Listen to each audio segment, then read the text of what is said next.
Well, we'll go ahead and get started. It's so good to have everybody join us tonight. I know evenings and storms and this kind of all of the stuff is it's just never a good time. But I'm so glad that you all could be here. I want to introduce. My name is Amy Ezel, first of all, and Jacob, I'm going to turn it to you and let you give directions on how a webinar works for people who may not have been on a webinar before. Certainly. So I'm Jacob Turner. I'm the communications strategist and local church advocate for the Arkansas Conference. Thanks to everyone for joining us tonight. Now, as Amy mentioned, this is a Zoom webinar. If you're familiar with Zoom meetings, slightly different, as you can tell. You can see the panelists, but the panelists cannot see you, and you all cannot see each other.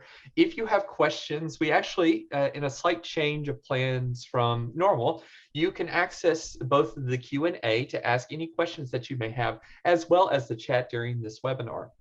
Again, so if you have questions, you'll be able to put them in the Q&A, and then other commentary you can put in the chat. I believe that Amy and or Jason will let you know when to put those. And yes, I would be remiss.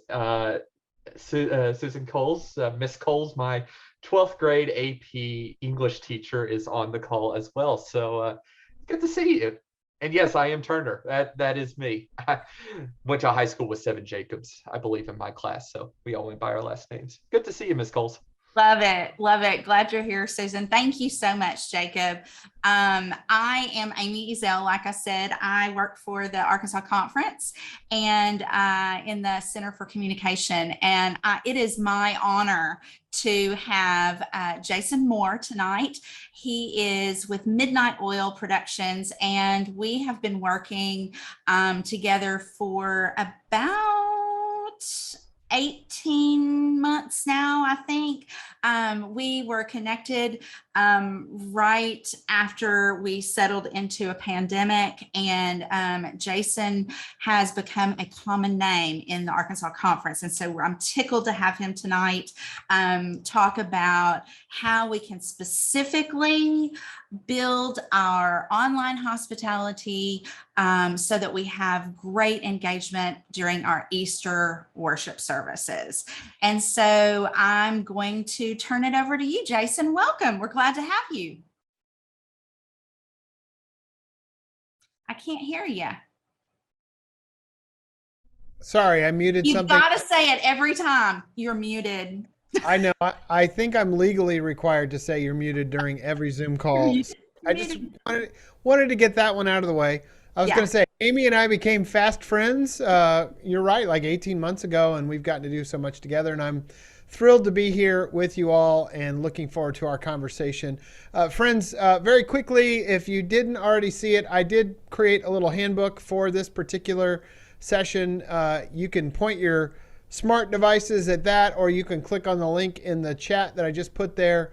And part of why I wanted to show that to you is that I think part of BothAnd hospitality is making whatever you have available in the room available to people online too. So the very first tip right out of the gate is that if you have a bulletin that you would hand someone when they walk in on Easter, you might also consider having a digital version of that people can download and participate in the way that they are accustomed to if they've been with you in the past. I want to start with a video, and then we're going to jump in and have a pretty fast-paced conversation about how do we do BothAnd hospitality as we think about Easter that is to come. So here we go.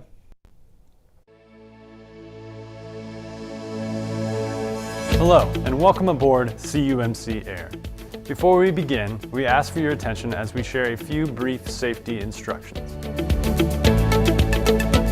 First, be sure your pew is in its upright and locked position, and ensure that all hymnals and Bibles are placed in the seat back ahead of you. Please place all personal items under the pew in front of you. Next, buckle your seatbelt by inserting the flat metal tip into the buckle and pull the strap low and tight across your waist. Please remain seated with your seatbelt securely fastened until your pastor turns off the seatbelt sign or your worship leader invites you to stand and sing. In the event of a water incident, your pew cushion may be used as a flotation device, but don't worry, it's probably just a baptism.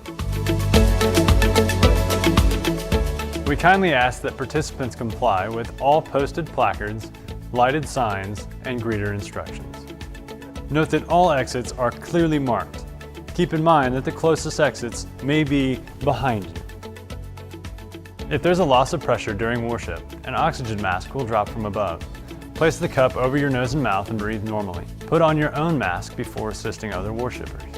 If there's anything we can do to make your worship experience more comfortable, let us know as we come through the aisles to make our final safety checks. Finally, please take a moment to review the safety card in the pocket in front of you and be sure to take it home. We encourage you to place your electronic devices in airplane mode today and periodically throughout the week so that you may fully experience God's presence. Thank you for choosing CUMC Air. So that was a little tongue-in-cheek bumper that I put together for a church here in Ohio that I work with from time to time. And that whole series was really about how do we put our lives in airplane mode so we will spend some one-on-one time with God. And so the series was called Airplane Mode. We actually had these little cards made up that we did put in the seat backs that invited people into a little 7-minute devotional time where people would put their lives into airplane mode. Whoop, that's the wrong camera there. There's the right camera. And so there was like this interactive moment as a part of it. The reason I started with that particular clip is that I grew up in a household where we drove everywhere from vacation for vacation when I was a kid. So including all the way to Disney World from Ohio. So we were very accustomed to packing up the car and putting all of our stuff in there. And it wasn't until I was 21 years old that I got on an airplane for the very first time. And I remember the first time I got on that plane, listening intently to everything the flight attendant had to say before we took off, because I wanted to know what was going to happen in the case of an emergency. I wanted to know about buckling my seatbelt and that white lights lead to red lights and red lights lead to exits, and what was going to happen with oxygen masks and all of those kinds of things. Now that I fly, well, when we're not in a pandemic, I fly 2 or 3 times a month. I don't pay such close attention to those words, but those words are very important to first timers. The reason I want to start with that, I don't think we need a video like that to tell people how to worship. Again, it was a little tongue in cheek, but I do think we have to remember on days like Easter and on Christmas and those special seasons that it's oftentimes someone's first flight with us and they don't know all the things they're supposed to do or say. And good hospitality is helping set the table and set the tone for us so that new people can be right present with us in the moment, whether they are in the room or not. So if we've never met, again, my name is Jason Moore and my ministry is Midnight Oil Productions. And I have the privilege of sharing with you about BothAnd hospitality.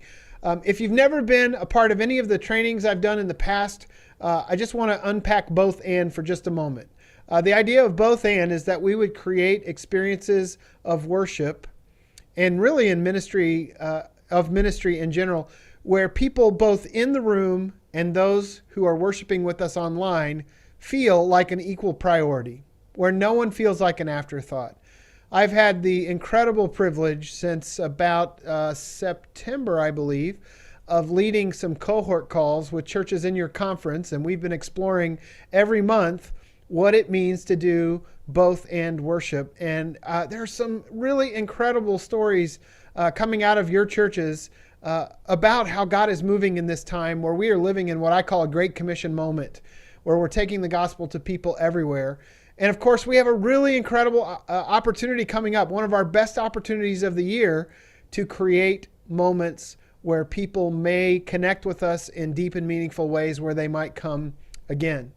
I want to suggest to you that you have to earn the second, third, and ongoing visits. And we often think of those being visits in the building, but there are people who will now worship with us online who may choose to worship with us online for a bit. And I don't know what your experience has been, but what I've been hearing in all the churches I talk to is that a lot of folks are now seeing people come to the building who worshiped online first. So Easter may be our opportunity to get to know some folks in meaningful ways. And so I hope that tonight, as we think about BothAnd hospitality, we'll think about how to create moments where people both in our physical space and our digital space will feel like they're a part of it. One of the big ideas that I love to talk about when it comes to hospitality, both in the building and online, is the move from what I call transactional mentality to relational mentality. If we're not careful, our hospitality, or the way that we treat people, is very transactional. When someone walks in the door, we hand them a bulletin. That's a transaction. When someone comes to our website, we just have times posted, but we don't really say anything about the worship that we offer to help them prepare for how to worship with us. And so, friends, I think at every opportunity, we have to think about how are we going to work toward relationships with new folks and not just transactional mentality. And so I want to talk tonight, and I hope to not talk too fast. We're going to have some opportunity for Q&A too, about 4 different areas. We're going to start by talking about making first impressions in the digital and physical front doors, because people are going to encounter us in both of those places. And so you probably aren't the technical person at your church that is designing the website and doing all the coding and all of that. But I hope that we can talk for just a moment about. Or you may be. Or you may be. I'm looking at some of the names, and I think these might be the people. Well, there you go. Some of them are. If you are, because we're going to talk just for a moment, not about technical things, but about relational things for a moment as we think about our digital front door. Throughout this pandemic, our websites became more important than they ever were. I used to say that your website is your front door. For some of us, it's been the only door that people are entering through. They're worshiping with us online, on our websites, and so on. So I want to talk about a few best practices very quickly as we think about websites, and how might you, even before Easter, begin to gear a few things up. So the first thing I want to talk about quickly is worship times and descriptions. It is so important to the outsider to be able to find out when your worship happens. It's one of the top felt needs of somebody that's going to worship with you is, when does this church actually happen? And so I want to encourage you, when you look at your website, to make sure that your worship times are up high on that site and not buried down low, or that you have to click somewhere to find it. Should be very easy to find. I also want you to consider that most people, the majority of folks, are going to enter your church's website on their mobile device, not necessarily on a laptop or a desktop computer. And so it's important that you can find it quickly. Amy, did you want to add something? I was going to say also, I think that everybody, all of the churches represented in this webinar, all have websites, but just in case if there's someone who does not have an official website, your Facebook page serves as your website and needs to have all of this information that Jason is referencing as well. Absolutely. Thank you for saying that. The beauty of Facebook, for those of you who don't have your own website, is that it's free. It's a free resource. And people can find you who might not ever come to your physical URL address website that matches your church name, but they may find you through Facebook. So absolutely. There's one other piece here, though, I want to make sure that you give some thought to, especially before Easter, and that is the description of what you have to offer for the worship that you do. Sometimes we use words in the church that make sense to us, but don't make a lot of sense to outsiders. We'll say we offer traditional worship, or we offer contemporary worship. Well, you have an idea of what you mean when you say traditional that may need some unpacking. When it comes to contemporary, you probably have an idea of what you think contemporary is. An outsider might not. Years ago, I was speaking at an event with Tony Campolo, the incredible author, speaker, leader. And I heard Tony say this. It stuck with me for many, many years. He said, "Have you ever considered the root of the word contemporary is temporary?" And I was like, that's a good point. Now, some of you are thinking, no, that's not it. The root of the word contemporary is contempt, because most of our people have contempt for contemporary worship. But on a more serious note, how do you define contemporary? I think it's important, as we think about our guests that will come to be with us for the first time, tell them what the dress code is. And now you may not have any dress code at all, but if I should come in a suit and tie and dress to the nines, it'd be good to know that, because I don't want to walk in t-shirt and shorts and be the one guy sticking out in a very high church traditional experience. So tell them what to wear, tell them what to expect, tell them what kind of music that you are going to offer, and so on. especially for those C&E type folks that only come to church once or twice a year. What can they expect? There's also a really great, what might I call it, function that I've seen on some websites called Plan a Visit. If you Google Plan a Visit, you will find Plan a Visit on church websites all over the place. And basically that sets expectations for what's going to happen. And so you might even consider a little paragraph, Plan a Visit. Here's what to expect when you come to be with us on Easter. Moving forward, the second thing is very felt need based, and that is location information. Now, many of us are still kind of in this place where we think of the location as the building.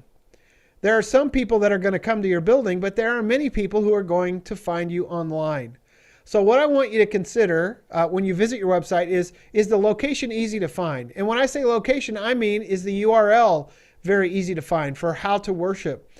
I just this morning did a consultation with a church who shall remain nameless that offers online worship, but I couldn't find their online worship service anywhere on their site. I had to click on a Facebook icon and go search for it there. So make it easy for people to find you. Another tip is that when it comes to your physical address that's on your website, make that easy to find on your homepage, and also make sure that the address itself is hot linked to GPS coordinates. So all I have to do is click a button or click your address and it will automatically open my GPS and take me there, rather than having to copy and paste that address from your website into the app on the phone. So that sounds really technical, but your technical folks can do that pretty easily. It's not so hard to do. So make your times and your location easy to find. The third thing I want to encourage you to do, remembering that we are trying to build relationships, is to beef up your staff, or maybe you might call it your team section. And you can put this on Facebook too, but it's important that I can get to know you before I show up so that I have some sense of who I'm going to see when I get there.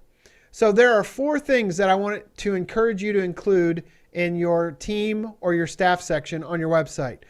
Number 1 is a photo of each staff person or team lead or whatever you might call that at your church. I also think it's important that these are consistent. So you don't want one to be a selfie and another one to be the church picture directory and another one to be, something you took at your family picnic or whatever. Let's have a consistent set of photos that maybe you take all on the same day, even with a smartphone, but that everything is sort of, more or less the same. So thing number 1 is a photo. That helps me get to know who folks are. Number 2, I think it's important that you have a way to contact each team member. So if your worship director has not just their title and their photo, but a way for me to reach out, if I'm a musician, it would allow me to let you know that I would love to try out to sing in your choir or to be involved in some other way. The third thing that I think brings so much value to our first impressions front page on our staff section is to say something about your vision for ministry. And I think that should be everyone from the lead pastor to the janitor to the custodian. Why are you passionate about preparing God's house for people to come and worship in it? That just helps me to kind of make a connection with the ministry that you do. I'm much more excited about bringing my high school age kids to your church if the person that's responsible for leading your youth ministry talks about why they have a passion for that.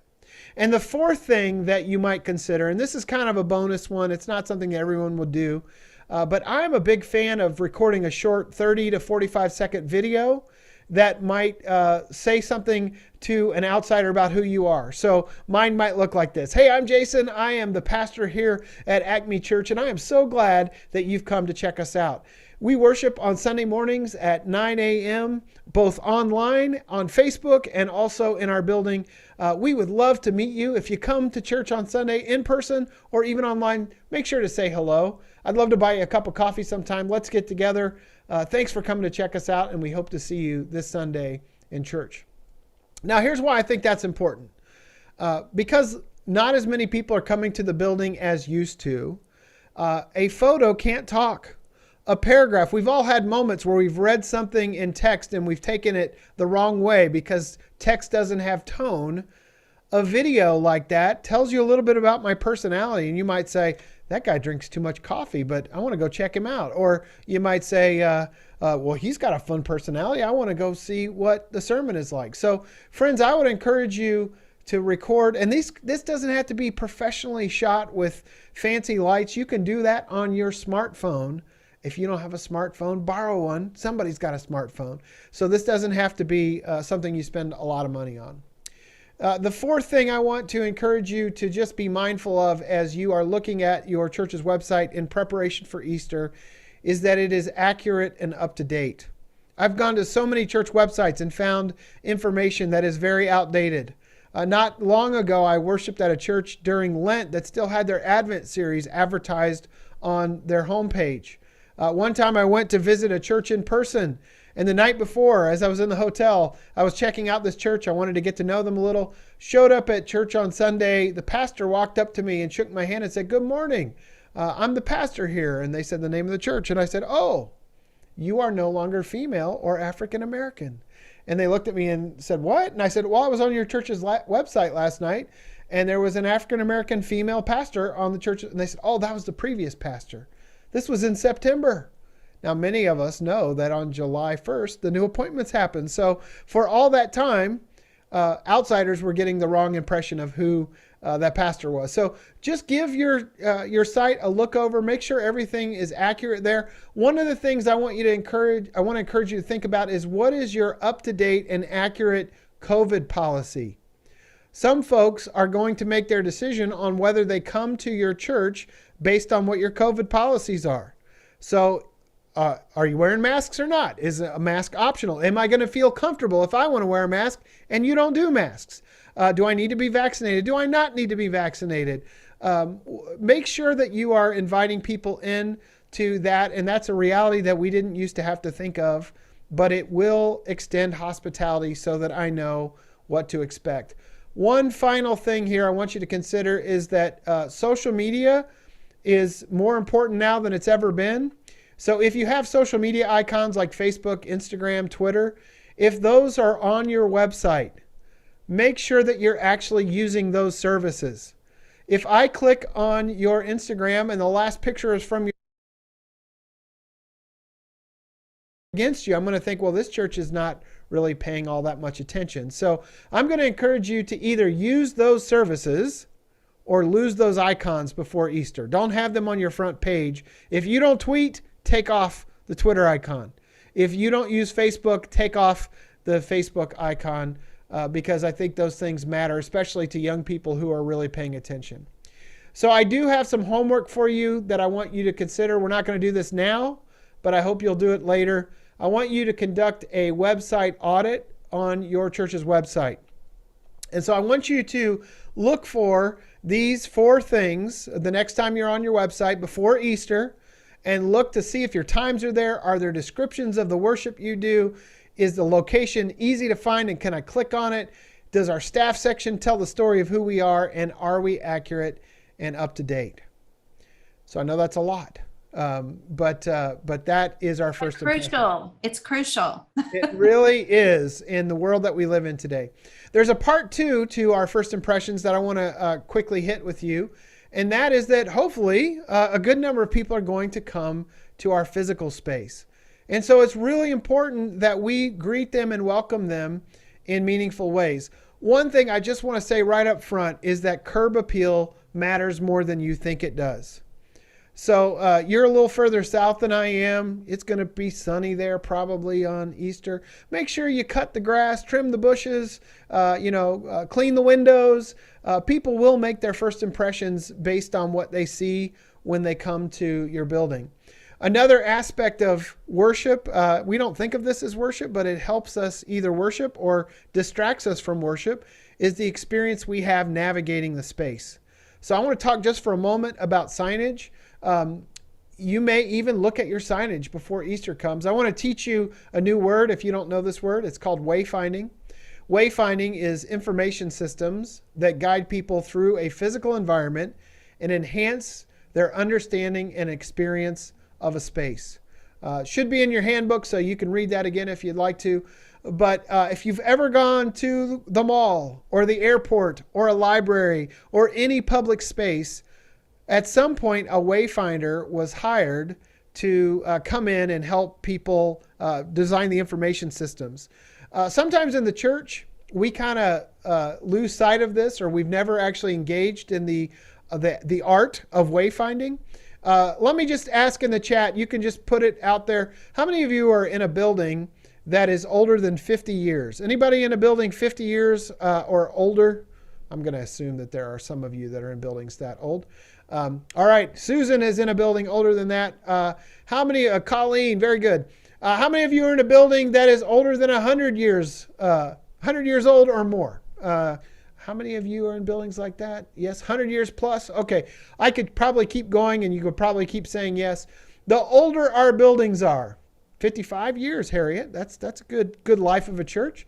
The older our buildings are, the less consistent our signage often is.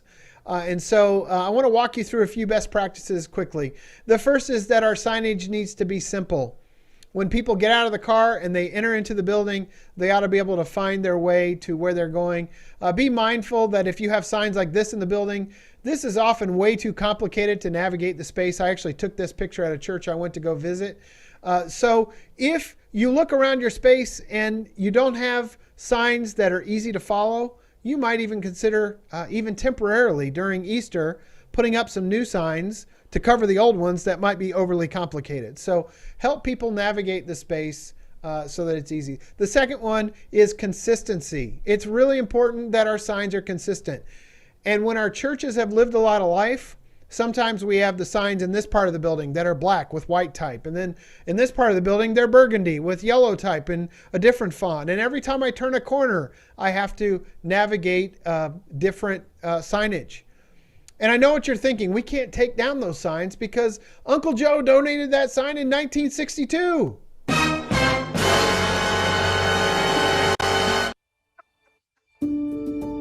Sorry, whoops.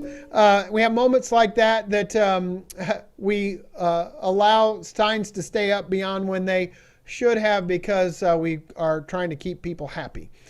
Friends, it's really important for our guests that our signs are easy to navigate. So I want to show you very quickly some consistent signs, something to shoot for. Now, this may not match the style of your church. I do think context matters. So if you're in a beautiful cathedral-like church, your signage is going to look different than the signs I'm going to show you. But this is from a church in Tennessee. On the left is the adult logo. The right is the kids logo. You can see here throughout the building, all the fonts are the same. The colors, everything is very consistent. I love when I walk into a church and I see something like this. You might consider, especially for Easter, putting your vision and your mission out so that when those C&E folks walk in for the very first time, they know what you're about. So I love when I see this in a church. This was a sign that was in a hallway, and you can see an arrow pointing down for preschool and an arrow pointing up for school-age kids. But notice here the consistency of the colors and everything. Friends, I'm a huge fan of these. These are outdoor flags that you might put in front of the main door that you want people to come in where all of your hospitality is gathered. People can come in any door, but sometimes when there's a flag by that door, they're more likely to come in that one. And if you've got your hospitality team stationed there, that is a great way to greet them. And then also, I love these signs that have the time right on the sign itself. So if people are driving by on a Sunday morning, they can see that this church worships at 10:45. This might be something you would add for Easter to welcome people to your church. They're not terribly expensive. You can get them, $75 or so, which is not a terrible price for something like that. I also am a huge fan of, when I walk into a church, seeing a really well-marked welcome center. When people walk in for the first time, it's not very vulnerable to go to a place called a welcome center. But let me just say to you, friends, that one of the most unwelcoming things is to go to a welcome center where there's no one there to welcome you. I have been to many churches that have a welcome center with no one stationed at it. And so I want to encourage you to make sure that on Easter morning, and every morning for that matter, but especially on Easter morning, you have a team of people, not just greeters at the front door, not just ushers in the room, but someone stationed at your welcome center to actually welcome new folks and regulars alike. And I want to just talk about one really important word that I hope that you will adopt in your church, and that is, let's stop calling these people visitors. Let's call them guests. So first-time guests start here.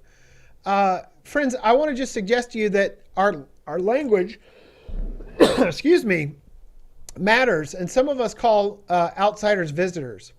Here's what I want you to consider. Visitors are unexpected. Guests are prepared for. When you have a visitor at your front door, you didn't know they were coming. In my household, that sometimes is like panicky.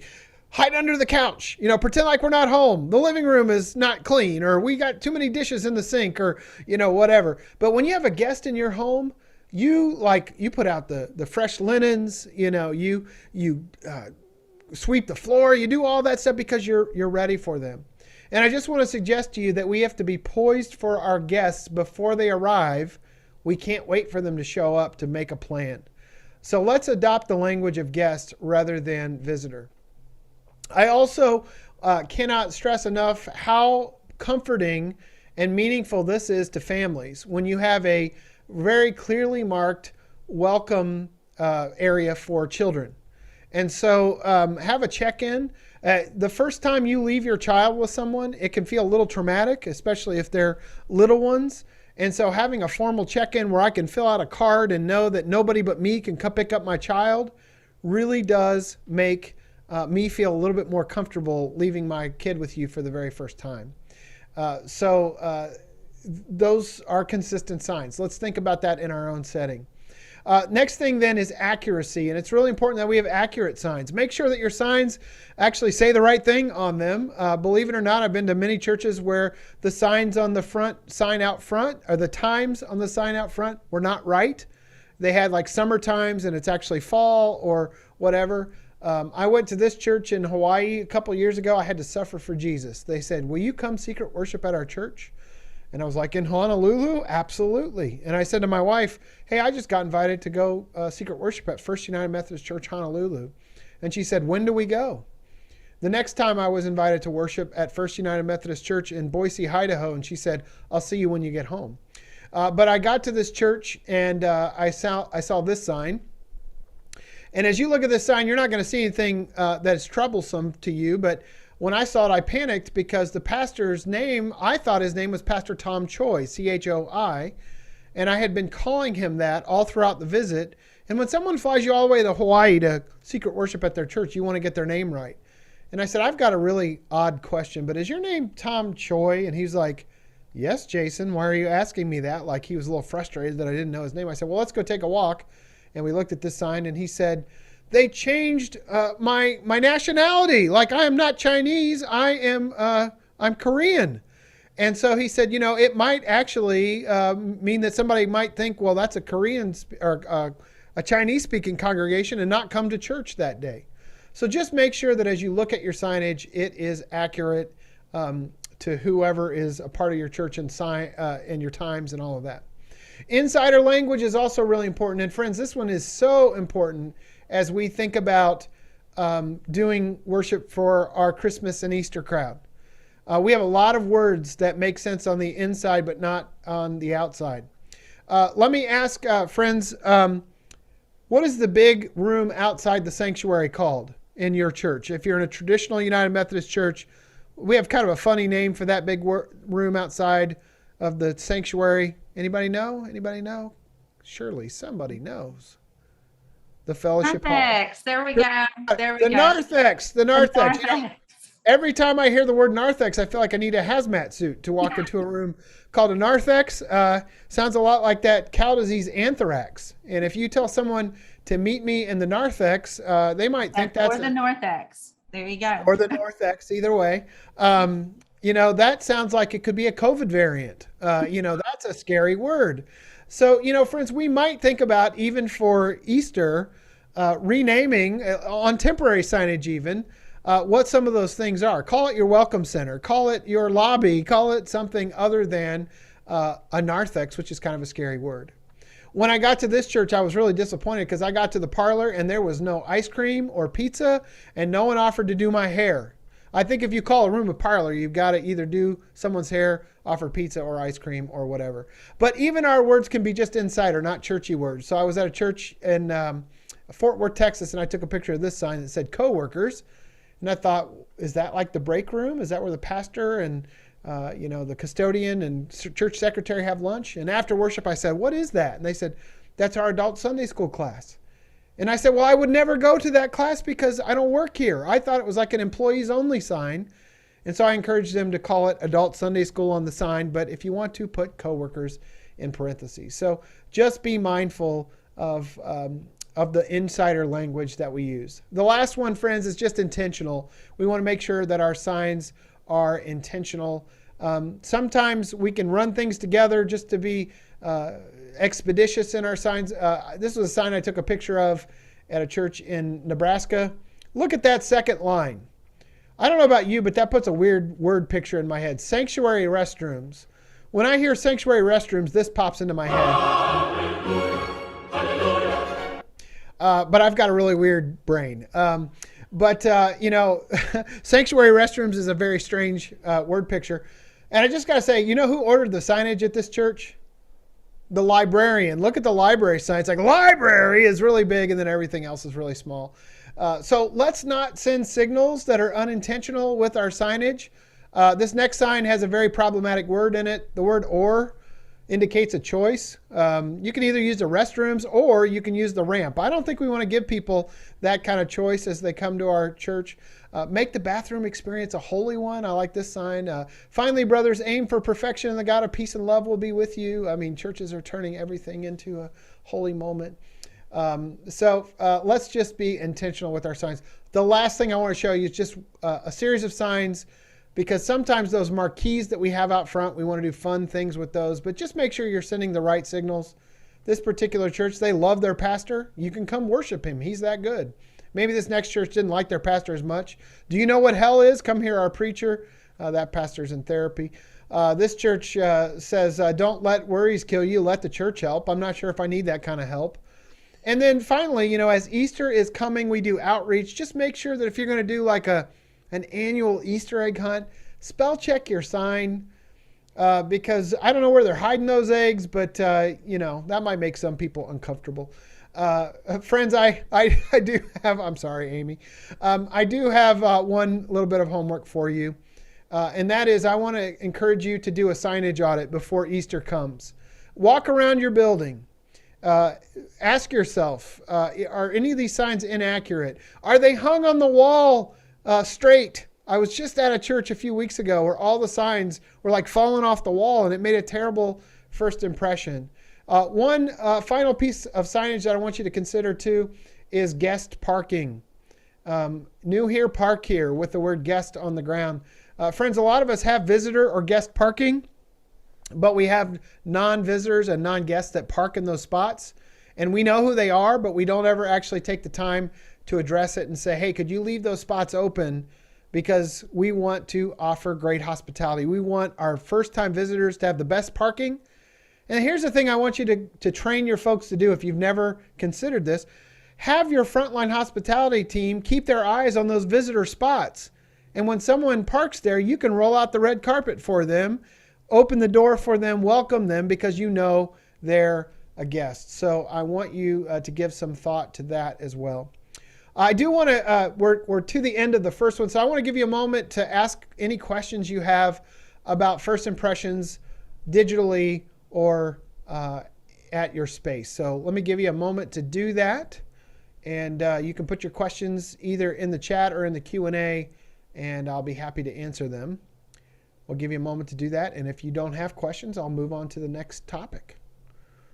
I would love to know if anyone provides any outdoor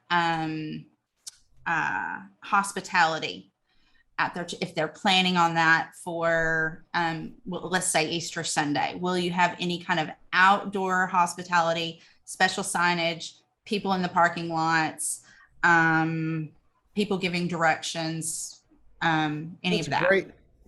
Great question. Curious. Anybody doing something like that? I am a huge fan of that. In fact, I had that in my notes and I forgot to mention it. So I'm glad you said something.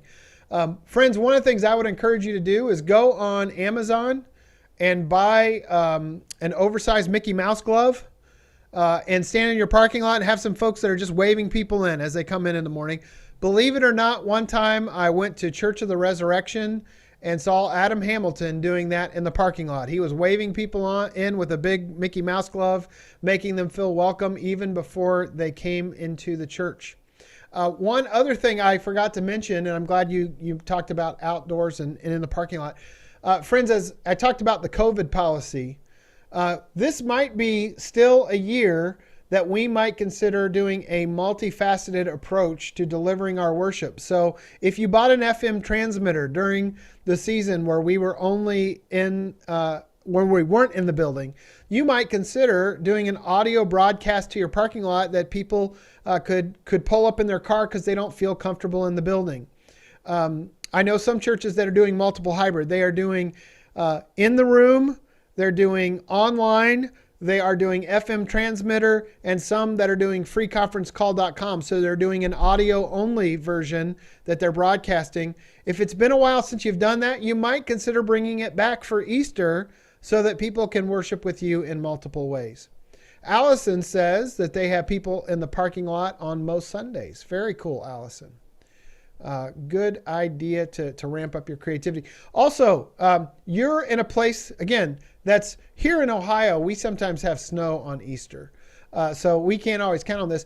But you might also consider having a outdoors or even inside a photo booth. You know, a lot of people will dress up really nice on Easter. So they've got their really nice best Sunday suits on and dresses and all those sorts of things. Have a place where they can stand in front of a nice little scene and take a picture as a family. You might do that outdoors. You might do it in your building. And also maybe what is some extra special hospitality you might do for that day? You know, maybe special donuts or coffee, flavored coffee, barista or something like that, that could up your hospitality there. All right. Well, I'm going to share on that. If you are, you know, I mean, it's super easy. You have someone with a cell phone, you have a background, and you say, would you like for me to take your family's picture today? Would you like for me to take your picture to commemorate Easter 2022? Just be careful if you want to share these photos on Facebook, Yes. because you really need to have a media release before you do that, and especially with children, families with young children, because they could be in foster care, they could be in the process of being adopted, which usually the parents are going to say, no photos, but just keep that in mind. Photos of people from behind are fine to post on Facebook, or people that are members in your church that are always on your Facebook page. That's fine. But just be very careful that you do not share photos of people who might be first-time guests, especially without their permission. Great point, Amy. I would add to that if you do children's sermons or children's moments in your church, I'm also, I regularly coach churches to set it up the opposite of the way that we typically would, and that is to have the kids with their backs facing the camera and the leader up front, rather than having the kids all up front facing the camera and the adults back. Because you may have first timers that are sending their kids up that don't know that they're going to be on camera. Or tell them that if your child is facing this direction, they will be part of our broadcast today. But if you'd like to have them sit with their backs facing the camera, they can sit this way, and that protects the identity of those kids. All right, let's move on to our second topic for hospitality, and that is demystifying insider secrets. I think it's important that we build bridges for the uninitiated, and there are a lot of folks that don't know our secrets. I want to talk about three different kind of secret identities that I think we have, or three different secrets. We have secret identities, we have secret code language, and we have secret handshakes. And I want to just talk about those real quick. This is so important for every Sunday, but especially Easter when we have new folks that are showing up. Above all, remember that not everyone knows the drill. So don't assume that people know the drill. They don't know necessarily when to stand, when to sit, when to say this thing. They don't know that when the offering, that when you sing doxology, the offering plate is passed or whatever. So it's really important that we give language. I also want you to consider that some people don't even know what Easter means.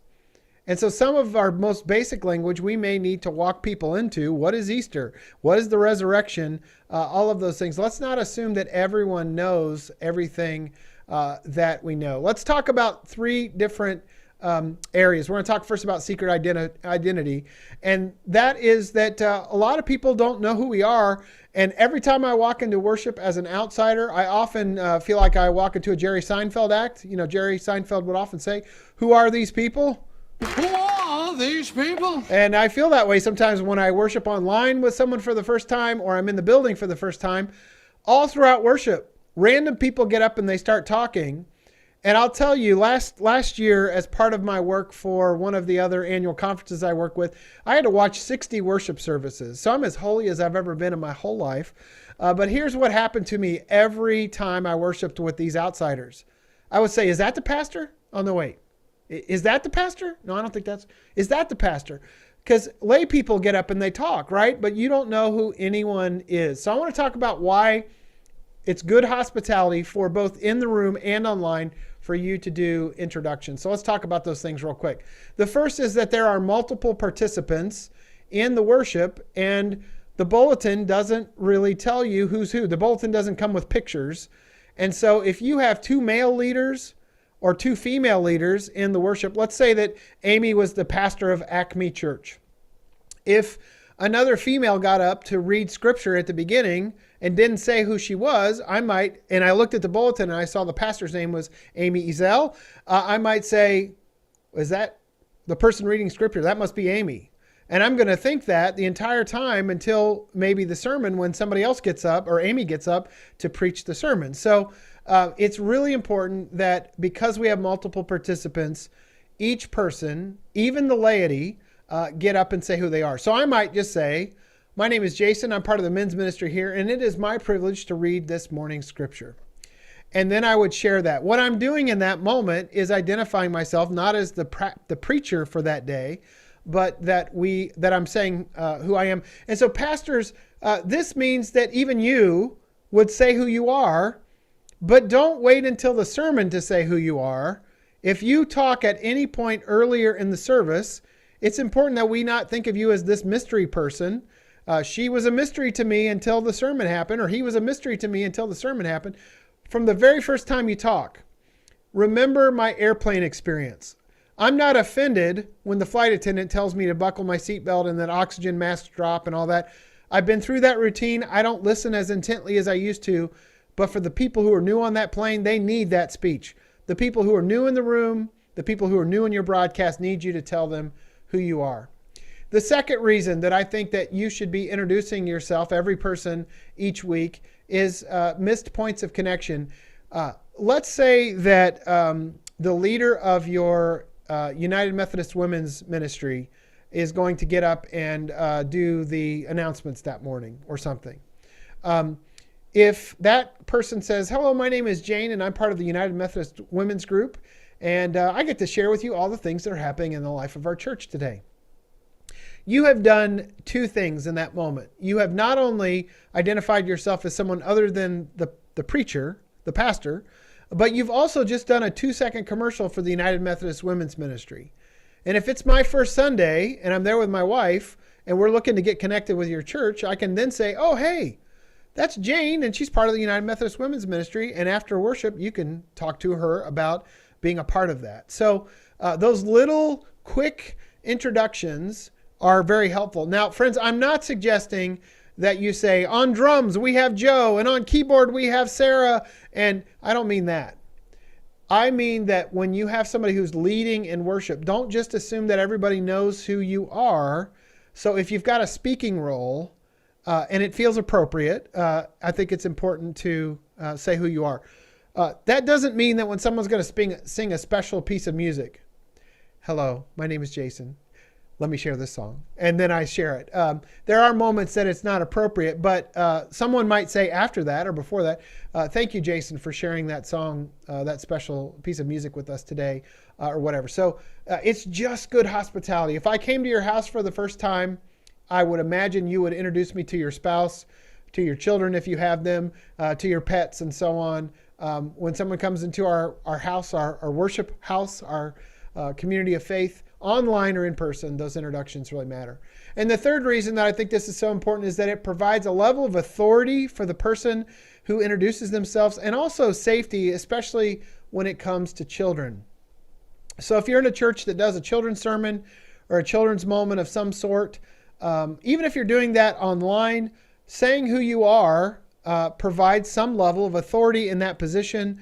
And also if you're asking people, if it's my first Sunday with you, Easter morning, and you're going to do a children's sermon about Easter, and I send my child forward for the very first time, it helps me to know that you're the children's director here at First Church, because then I assume you've had a background check, you're qualified for this, and that means that when you leave with my child, I'm going to be a lot less concerned than if some random person that never says who they are gets up and starts talking to the kids, and I don't even know who to ask for, who took my kid. I don't even know that person's name.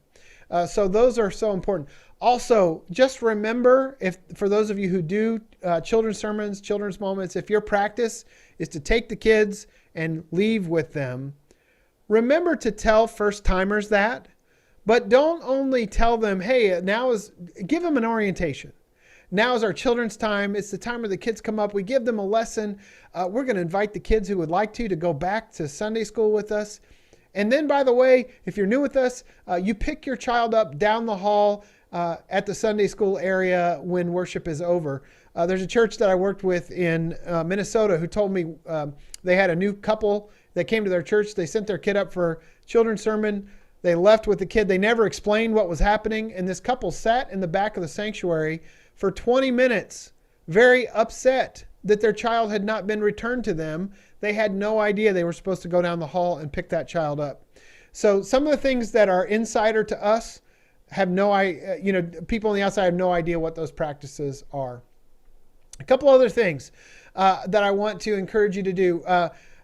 First off, in my secret worshiper consultations, one of the things I hear a lot is what I call disembodied voices. Disembodied voices are kind of weird in worship. What I mean is that in the room, you can turn your head and see who's talking. Online, you only get what the camera shows you. So disembodied voice is like this. Good morning. Welcome to worship. We're so glad you're here today. And you can kind of barely make out what somebody's saying, but you can't hear any of what they're saying. So a couple different tips for you on that. Number one, get people in front of the camera. So if your practice is to let people shout out joys and concerns, have them do that in a way that they do it in front of the camera, if possible. You might even have a mic set up where people can walk up and talk into that mic, because when I shout a joy and concern outside of the mic, and I'm over here, you can't even hear what you can't make out anything I'm saying. So if you can, get the people in front of the camera, because the people at home want to hear what those things are too. If you can't get them in front of the camera, at least have a roving microphone that will that you can take that mic to the person. And I got a marker here, not a mic, but you hold the mic. Don't hand them the mic. That is very dangerous. But you hold the mic and let them share whatever their announcement, their joy, their concern, whatever that might be, because the people at home can't hear it. You have a mic on, they don't, and it's just a mumble or nothing. The third thing that you might consider doing, if you can't do either of those two things, is to just make sure that you repeat the things that are spoken off mic. So if someone shares an announcement, someone shares a joy or concern, make sure that you repeat that. It's good hospitality for the people that are not in the room. And the last thing I just want to encourage you to do is minimize graphics that take place over top of the camera when you are worshiping live. So for some of us, we treat the screens the same way at home as we do in the room if you have a screen in the room. Some of us put song lyrics up on that screen. I just want you to consider that if I pop into worship and this is what I see, and we sing 4 or 5 verses of Amazing Grace, and then we go into the next thing, and I'm leaving this up for a long time on purpose, it's not long before you start to lose the human connection. You can't see my face anymore. It's been, 45 seconds, a minute and a half, whatever. And imagine 5 minutes of that. It's a disembodied voice. You don't even know who's talking. And so if a graphic is on screen for a very long time and someone welcomes everybody, you might think, I don't know who that is. So friends, I want to encourage you to only have those graphics up for a certain amount of time, a short amount of time, or at least to cut between the lyrics and the camera so that we can see who's leading. I want to encourage you to think about the fact that the lyrics don't lead themselves. The leader leads the lyrics, whether those are hymns or contemporary songs or whatever. You might also consider doing what I'm doing here. This is a little bit far back and it's a little small, but I could put lyrics on a screen and stand in front of it if you don't have a high-tech setup so that you can see me playing the guitar and see the lyrics at the same time. Of course, there's software that will let you do fancier things where you can have the lyrics down at the bottom of your screen and so on. Last thing I want to say about our secret identities is that in some of our churches, name tags are a big deal. I want to give you a little food for thought on name tags just for a moment. In some of our churches, everyone wears name tags. And I just want to suggest to you that name tags, if we're not careful, can create a bit of a class system. The visitor class, the people who don't have name tags, and the people that do have name tags. And sometimes when you walk in and you don't have a name tag, you feel like a complete outsider, like everyone else is part of the club and I'm not. And I want to suggest that if you're going to have name tags, you have name tags for everyone. But the name tags for the visitors ought to look the same as the name tags for the guests. I'm sorry, the regulars. So if you have plastic name tags that have names etched on them, get some that are blank, that don't have any name etched on it, that you could just write with a dry erase marker or a Sharpie or something. Because I still stick out like a sore thumb if I have a Staples "Hello, my name is" name tag and you all have nice fancy ones. Now, this is probably going to be a little controversial, but I also think that name tags sometimes create confusion for outsiders. Imagine if you walked into Disney World and all of the season pass holders had name tags on. You wouldn't know who you could go to for help. Some of those patrons would not represent Disney very well, but they have a Disney name tag on. So in other words, some of your people who wear name tags are not the friendliest people, and they look like they're a part of your hospitality team. So if I've got Jason on my name with your church's logo on it, it looks like I'm part of the hospitality team, but I won't make eye contact. I won't talk to them and so on. I am a fan of having name tags for your frontline hospitality team, your greeters, your ushers. You might consider having a different kind of name tag for them. If your church loves name tags, and I'm not telling you have to get rid of them, but if your church loves name tags, maybe you have a lanyard for the people that stand at the door, the people at your hospitality center, your nursery workers. That at least helps me identify who are the people that are part of the hospitality team versus just your general population. Moving on next to our code language. We have a lot of secret code language that we use in our churches, and I think we got to be mindful of this. Let's be careful about what we're saying. I don't think that we're saying things that are offensive, but we are sometimes saying things where we don't explain and it's confusing to outsiders. So those range, a lot of different ranges of things that we say. I just want you to remember that at some point you had to learn the lingo and somebody had to teach it to you. And a lot of us have grown up in the church, and we kind of forget that some people didn't grow up in the church and they don't know any of this. I also want you to consider that when we opened our church to online, all kinds of new people showed up who might not ever show up in a physical building. They found us on Facebook, they found us on YouTube, and so on. So there are three groups of people that I want you to think about this Easter as you do worship. Number one, I want you to think about the committed folks. Those are the folks that already know the lingo. You don't have to spend as much brain power on how to reimagine the experience for them. They already know it. But the second group I want you to consider, and these people do show up on Christmas and on Easter, are the disconnected. The folks who maybe grew up in the church, but they haven't been there since they were a kid or whatever. This might be their one chance to come back and connect, but you have to help them understand what's happening and the movements of worship and the language that you use and so on. The third group of people that I think The beauty of the pandemic is that we're reaching more of these people than we have in a long time. And that are those who are seekers, or the nuns and duns, as we say, the folks who haven't been to church or maybe don't go to church or never would come to church are finding us because they're finding us in a less vulnerable way. So why is that important? Because as we move through worship, we want the language we use to make sense to them. So be mindful of the words you use, the language you use. Years ago, I was secret worshiping at a church in Las Vegas, and the pastor said, hey, if I say anything I shouldn't say, I want you to call me on it, okay? I want to watch my language with my new people. And I said, absolutely, that's part of what I do. And so he said, and I was sitting in the back row. I like to watch people when I secret worship just to see how they react. And he said, you all know about the power of the Holy Eucharist, right? And I watched this lady in front of me turn to her daughter and say, nope. And I laughed for a moment. And then what I heard next almost made me fall out of my seat. The 10-year-old daughter turned to her mom and she said, you don't know about the Holy Uterus? And she said, uterus, like the female anatomy.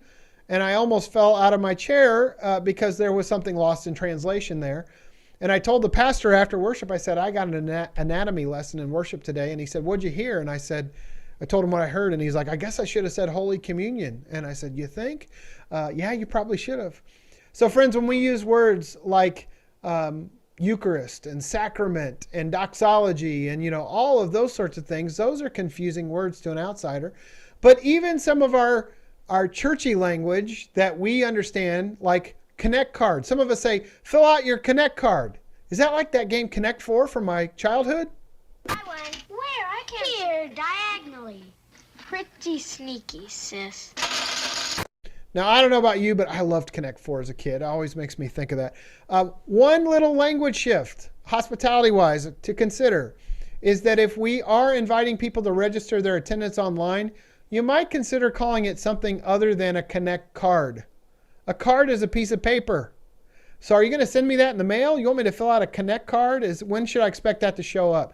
Let's call the thing in the building a Connect card, or if you're online with us today, our Connect form, which you can click on in the chat so that we can build meaningful relationships.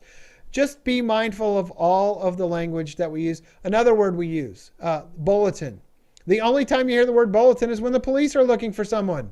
All available units respond.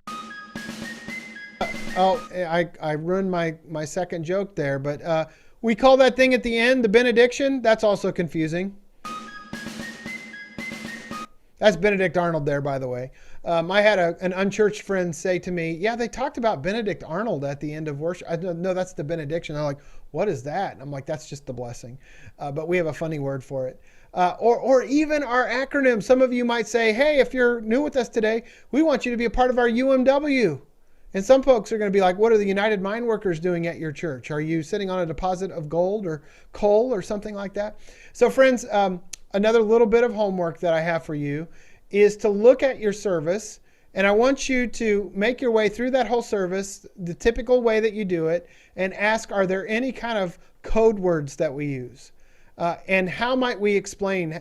It's okay to use the word Eucharist if you explain what Eucharist means. It's okay to say sacrament. It's okay to say UMW if you say that's our United Methodist Women's Group that we lovingly call the UMW. So those will extend great hospitality.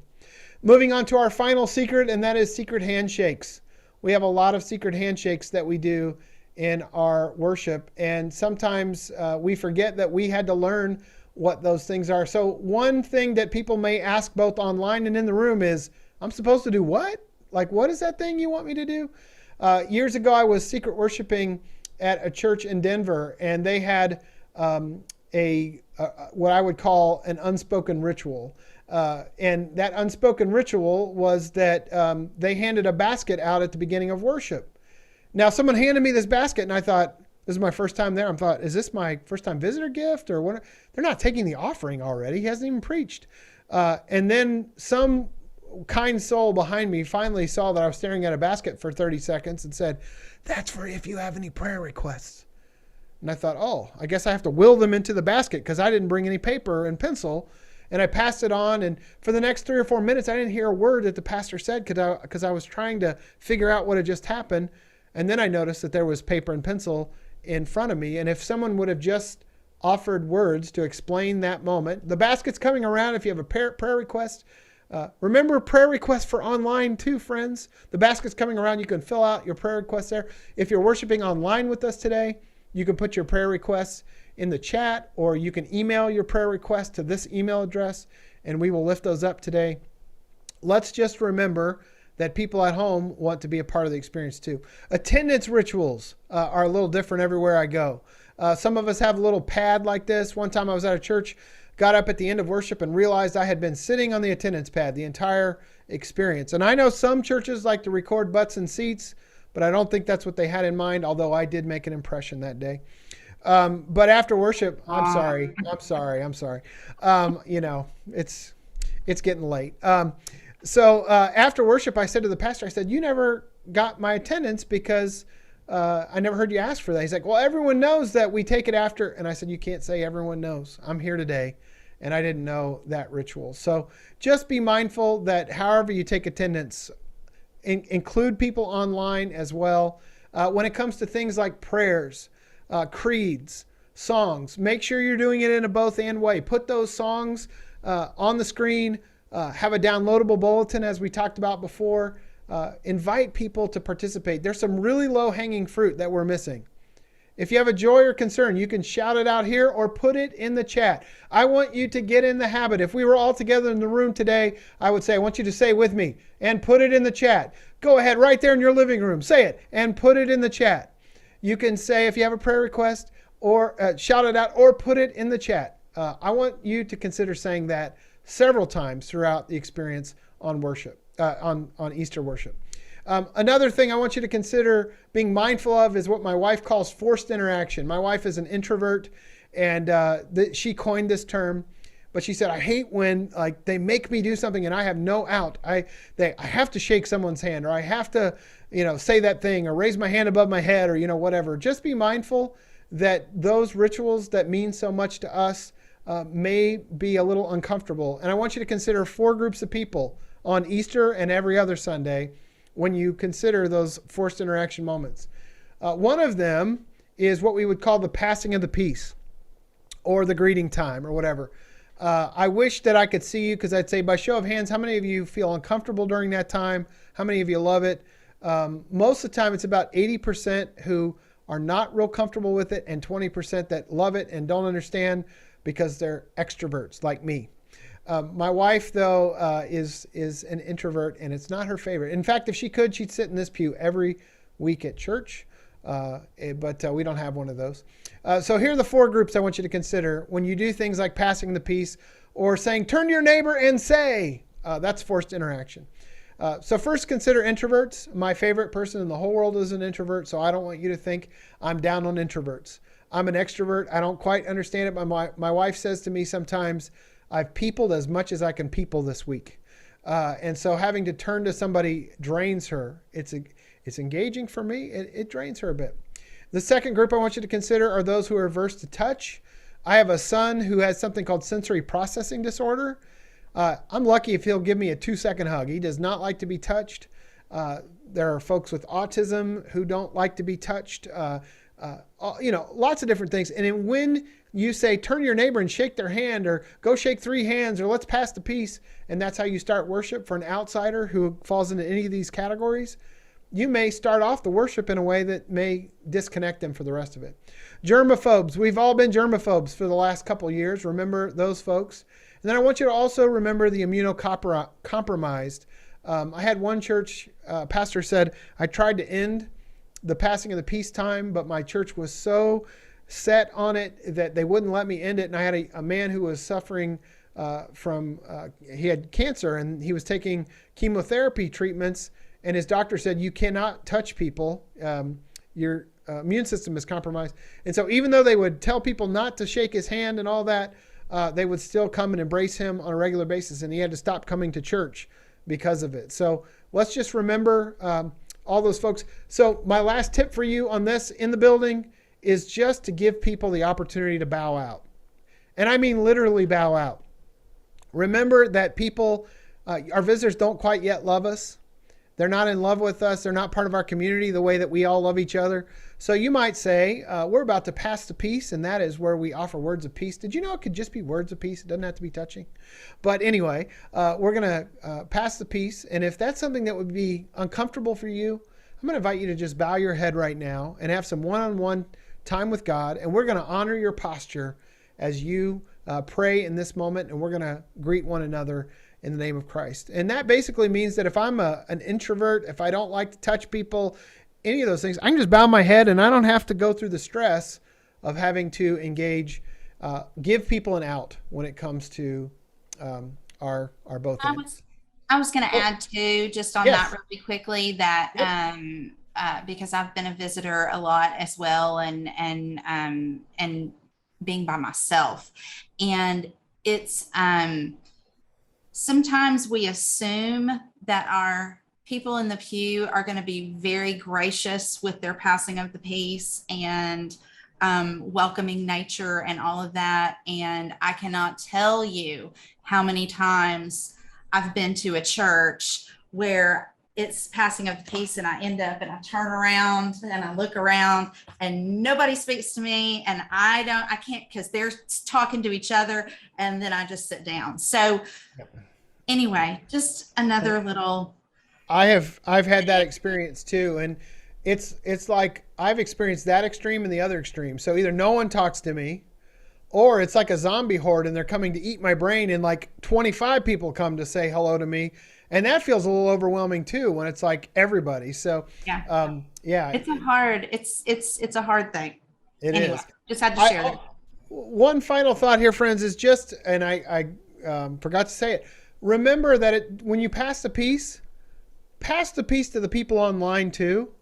So don't just say, we're going to pass the peace here in the room, but I'm going to invite you to open the chat and pass the peace to those who are not gathered here with us physically, but are with us online. My church just this past week, they said, turn around and wave at the camera this morning. There are people worshiping with us online. Let's greet them and welcome them too. So we can do a BothAnd passing of the peace as well. Moving on to our go ahead, Amy. I was just going to say, I have visited a church just right outside in the Central District here in Arkansas, where the pastor, she had everybody get out their phone and say, welcome to worship this morning in the chat. Good. Yeah, that's awesome. Awesome. Yeah. Who has not everybody has Facebook, but even to have 2 or 3 people do that, it was pretty cool. It's pretty cool. It definitely helps. Which leads right into my third recommendation for BothAnd hospitality is that you include everyone in the experience, infusing hybrid participation and language into all the things that you can. And so I want to encourage you to think about bringing dignity and respect to everyone in your congregation, not just the people that are in the room. And so good hospitality means that everyone feels like they're a part of it. And one of my suggestions, and I think this actually came out in one of our cohorts last year, that was sort of an off-the-cuff statement, and I saw a church really run with this, but it's something you might consider, is bringing back the concept of the hymn board. Some of you may remember that we used to have hymn boards up in the front of our church that said last week's attendance, last week's offering, and then the hymn numbers were on it. I'm not so concerned with the hymn numbers, but I do want to encourage you to tell the story of who is actually worshiping with you. This is actually a morale boost for your church. The people in the room cannot see your analytics. They don't know who's worshiping with you online. And so sometimes we look around the room and we're like, wow, only like 40% of our congregation exists anymore. But there's a pretty good chance that the other 60% or 50% or whatever the percentage is still with you. And so a church that I was coaching here in Ohio actually heard this and took it literally, went and dug out their hymn board, and they actually put a graphic like this up on the screen every week, which tells the numbers from Sunday when worship was over until Saturday the night before. And they said the first time they put this graphic up, there was like an audible gasp in the room, like, wow, we're doing okay. Our church is okay because we can only see a certain number of those people. So I want to encourage you to tell the story of your whole church. Now, this isn't just about Easter, but you might consider the week after or the week before Easter, look at your numbers from Sunday morning until Saturday All the people that worshiped with you through the week, that counts as people that participated in your worship, even for that, the people in person on Sunday, and tell that story. So I want to encourage you to tell the whole story. I also want you to consider if you're live streaming your worship for Easter or any other Sunday, I want you to consider that there are 3 different ways that people interact with you. You've got people right now in person with you. You've got people right now online with you, and you've got people later online with you too. So some are watching, or some are worshiping in the room, some are worshiping at home right now and online. Consider bringing language to all 3 of those groups. So instead of saying, let's all stand together for the reading of the word, that's great for the people in the room. But let's say, if you're worshiping here in the room, we're going to invite you to stand for the reading of the word. And if you're worshiping with us online, I'm going to invite you to find a posture that will allow you to fully experience this moment. Most people are not going to stand up in their living room. They're probably not going to stand up if they're worshiping with you on their lunch break on Monday afternoon, but they might change their posture to fully participate in that moment. So I think our language sometimes suggests that we're only thinking about people in the room. A couple other examples. Shout out a reflection. What's something you're thankful for on this Easter morning? Just shout it out or put it in the chat. You've heard me say that. And then what if you actually had somebody that was monitoring the chat that said, "Ooh, I've got one in the chat. Amy just said, I am thankful for, warm coffee, whatever." And so we give voice to the people who are not in the room with us. Prayer requests or time for prayer. You might say, if you'd like to pray with someone, we have prayer servants here in the room that will pray with you. If you're joining us online today, we have prayer servants in the chat that would love to pray for you or with you. And if you're worshiping with us at a later time, you can drop your prayer request in an email address and someone will pray for you this week, or we'll even reach out and pray with you if you'd like for them to. Think about how you can invite people to participate in all 3 ways: in the room, at home in real time, and at a later time as well. My last suggestion here for you on language is just to eliminate from your vocabulary the word watching worship. We don't want people at home to watch worship. We want them to worship from home. We don't want to think of them as viewers of worship. We want to think of them as participants. And the only way that happens is when we actually invite them in. So the second way that we can include everyone in the experience is to be very intentional with eye contact. So some of you have cameras in the back of the room and they're so far away that we can't even make out facial features. If we can't make out facial features, we don't feel much a sense of eye contact. So even if it's just for Easter, I want to encourage you to move your cameras a little closer. Wide shots are great for sort of establishing the room, but the majority of your shots need to be close enough that I can actually see the person's facial features. So closer is better. Make sure, in the same way that you would if you were preaching on Sunday morning for a room full of people, make sure you work the whole room. The people sitting on the left, people sitting on the right, people sitting in the balcony, and remember that that camera is a portal into the experience. It's a whole seating section. It's just represented by that camera that's in front of you. So I want to encourage you to put in your notes a camera icon in a couple places so that when you look down at that camera icon, you will remember to look at the camera every now and then, so you include those folks. And then one little piece of equipment that I want to encourage you to go out and purchase before Easter Sunday. In fact, I'm going to invite you to purchase 2 of them. And that is a little dry erase board, like the kind you put your grocery list on. And I want you to put one on the front side of the camera and one on the back side of the camera. And here's what I want you to write on that whiteboard. I want you to write the number of people that have worshiped with you from Sunday to Saturday. If you look out at that camera and you see 50, which is 50 households, not 50 people, that could be 100 people, you're going to be more tempted to look at that camera sometimes. And the reason I want you to buy a second one and put it on the back side of the camera is I want your people to see that 50. And I want you to explain to them that that number on the back of the camera are 50 households that have been worshiping with us all throughout the week, in addition to us in the room. And they're less likely to grumble about the fact that you have that camera close enough that it can actually see your facial features. So let's reframe our thinking on the technology. A couple other takeaway thoughts here for the fact that we want to include everyone.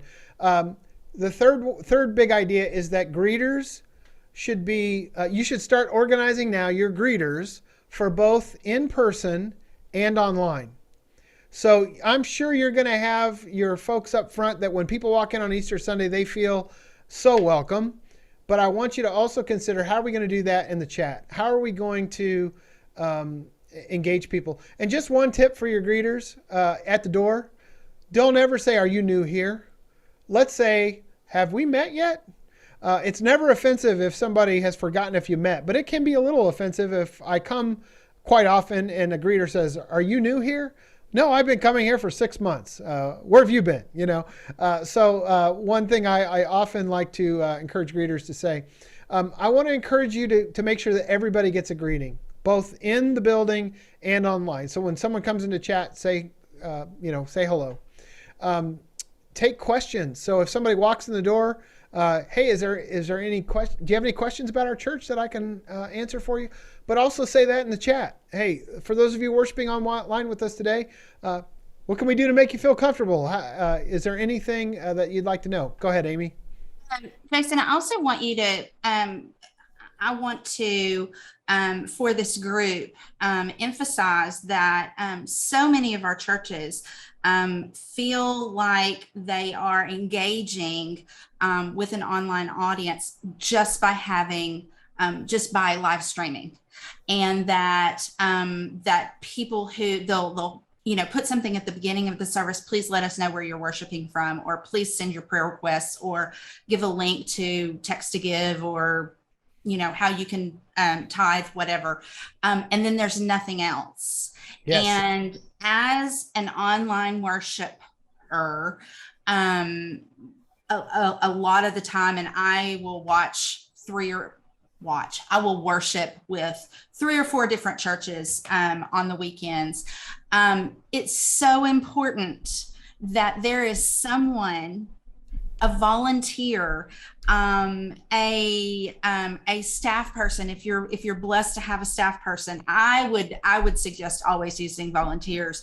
And they don't have to do it all the time, but have someone that has their phone out, that is in the worship service, that is sitting there with earphones in or with the volume down, monitoring the chat the whole entire time, so that you can like what people say. Yes. You can answer questions. You can say, "Thank you so much. We are so glad that you're here." If you'll message us and give us your email address, we'll get you on the email list. And you don't even have to take it that far. But when you combine all of these pieces that Jason has talked about to create a both and worship experience, and then you don't have someone who is actually live engaging with people in the chat, it's totally disengaging. If you go to all this trouble for great signage and great wording, and you're looking in the camera and you're doing all of these things, and I say, "Good morning,"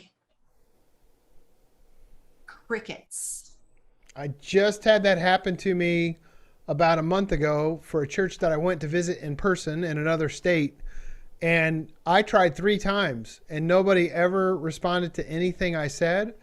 But then I had this experience about 2 weeks ago, and I wanted to show you this chat. I'm going to read it to you. I don't know if you'll be able to see it.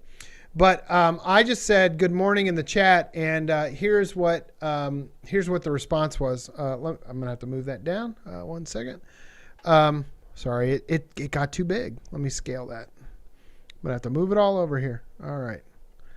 So I blocked out the church's name, but here's what I was invited to. After I just said good morning, I got a response. "So glad you're here in the chat this morning," or "So glad you're here."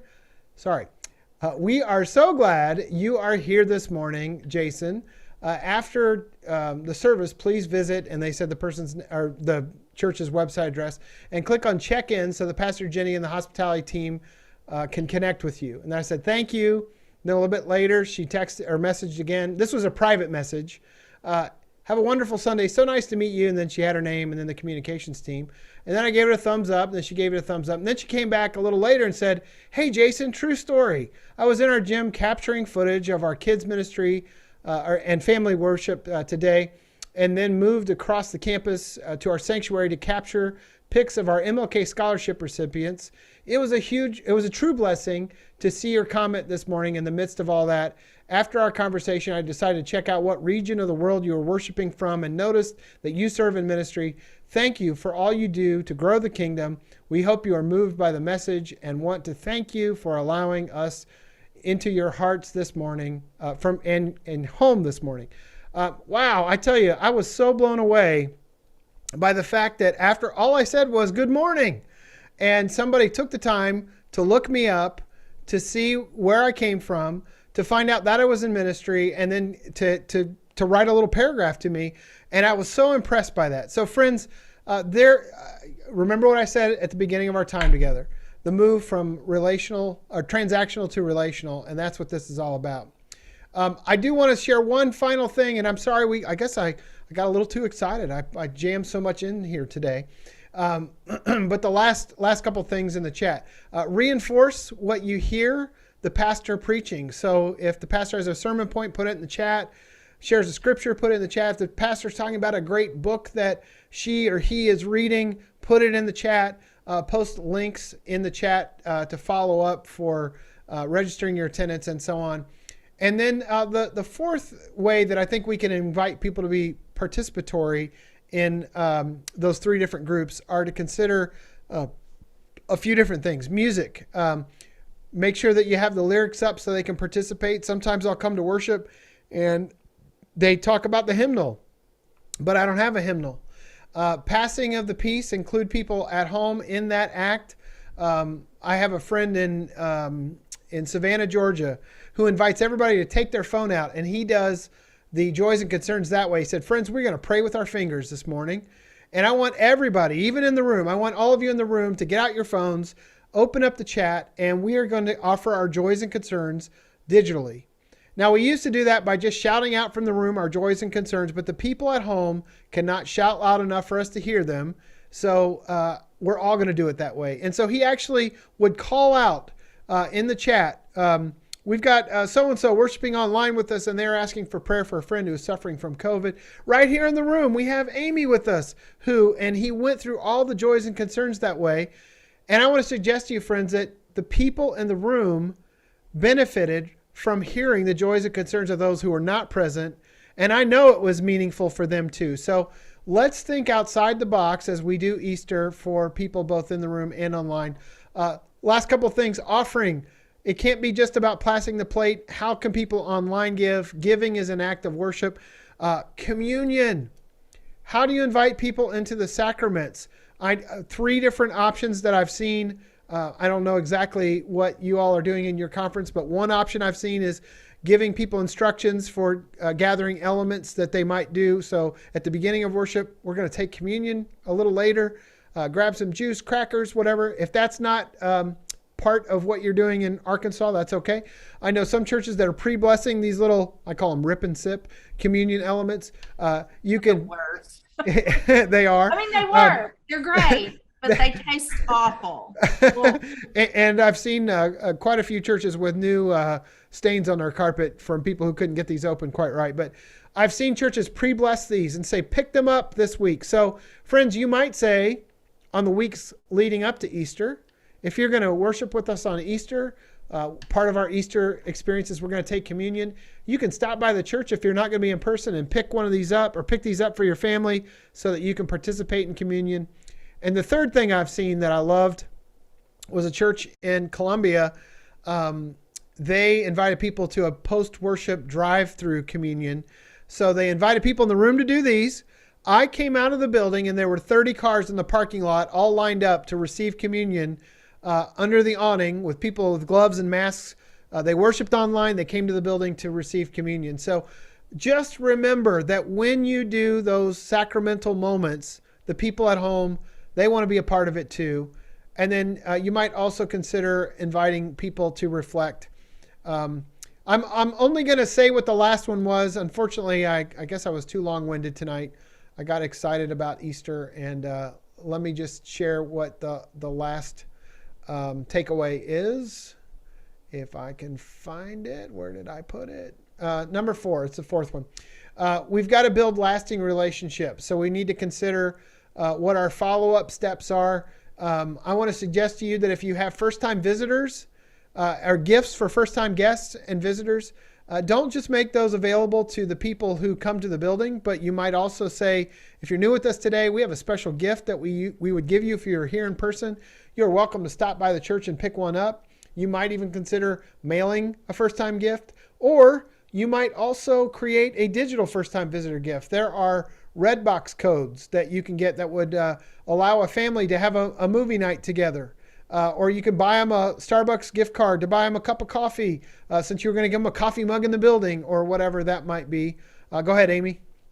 I did kind of a poll in our conference communicators group, Facebook group last week, asking people what they did for their online guests. And so many of our churches are making a $5 donation in the guest's name to one of their ministries or a local nonprofit or something like that. And I thought, what a meaningful gift for someone that is just so, I mean, it's just so easy that you just say, we're going to thank you for joining us. We're going to make a $5 donation in your name to this nonprofit for thanking you for being part of our worship this week. So cool. And I saw a church that did this, and here's what they did with that. They put these 4 plexiglass boxes on the wall, each of which had a one of the charities that you could pick which of the 4 your gift went to. And they put a ping pong ball in one of these boxes every time they got a visitor that picked that charity. So this is a great visual on the wall that says we are making a difference in our community and we have a ton of visitors. And so we have a visual way to represent that, and they still get a coffee mug too. So that is a part of it. And then the last thing, friends, that I'll say, and again, I apologize for our extra few minutes here, is that I think it's important that we start to think about what is our discipleship or relational pathway. What is your next step? If you come to worship on Easter in the room or you come online, what does the next step in connection with us look like? We would love for you to come be with us in person sometime at our physical address. And here's that address. We'd love to see you next week in worship. We also have Bible study online and in person. So we would love for you to come and join our Zoom Bible study. We would love for you to consider membership at our church, that we are offering online classes and in-person classes, but give them a next step. Help them connect with you beyond just the moment. So they're not watchers of your worship for an hour, but they are worshipers online. And I guess my final word that I don't have time to really expand on is just to consider having what I call an online advocate for your worship that is BothAnd. Somebody that you designate, listen, I want you to be the protector of the online audience. I want you to tell us when the audio isn't good, when I'm not looking at the camera, when I forget to use language that includes you when you're at home. I want you to regularly tell me how we're doing on that so that you create an experience where no one feels like an afterthought. So those are my thoughts. Thank you, Amy, for the opportunity to come. I want to wish you all an incredible Easter. It's such an incredible and exciting time to be the church. And I hope that you'll lean into this BothAnd. And I'll say the thing I always say, and that is just to remind you that even when the technology fails, when it doesn't go the way you hoped, Jesus is still Lord. So rest on that. It doesn't have to be perfect. It just has to be authentic. And so thank you for your time tonight, friends. And Amy, I'll give you the final word. Well, I just want to say thank you again. I want to share with you that Jason and I have never met, except for through a virtual connection. And we have developed a friendship. I consider him a very valued colleague. There are success stories after success stories after success stories. There were some in our newsletter today that some of our female leaders shared about some of their churches, and there's more stories coming up in our Tuesday newsletters. about how people are connecting with people who are not in the building. And just as a reminder, we learned in COVID that the building is not the church, and that we have to take the church outside the building and meet people where they are, whether it be on Facebook or whether it be, in person at something. But we have to consider all of these different avenues for reaching people and sharing the gospel. And I am just tickled that this many churches were represented tonight and that you all stayed for the whole entire time. I mean, that's amazing. So thank you. Thank you. Thank you so much. In closing, know that if you have questions, if you have needs, if you want some support, if you want some direction, please reach out to me. I can connect you with Jason. I can connect you with anyone on my staff. I can connect you with another clergy person who might already be doing this or is trying something else differently. I can make connections for you and help you. So please feel free to reach out. Thank you, everybody. Jason, will you say a quick prayer to pray us out since we didn't pray us in? Sure. Yeah, absolutely. God, I thank you for every church represented in this conversation tonight. We just thank you for the ways that you are allowing us to live into this new wineskin opportunity. The wine hasn't changed, but the way that we serve it up has. And so, God, may we lean into this season where you are, through your Holy Spirit, allowing us to have more impact and more reach than we've ever had before. And help us, above all, to keep our eyes fixated on you and to remember that this is really all about authentically bringing people into relationship with you. So it is in Jesus' awesome name that we pray. Amen. Thank you, friends. Thanks, everybody. Have a good night. Have a blessed Easter.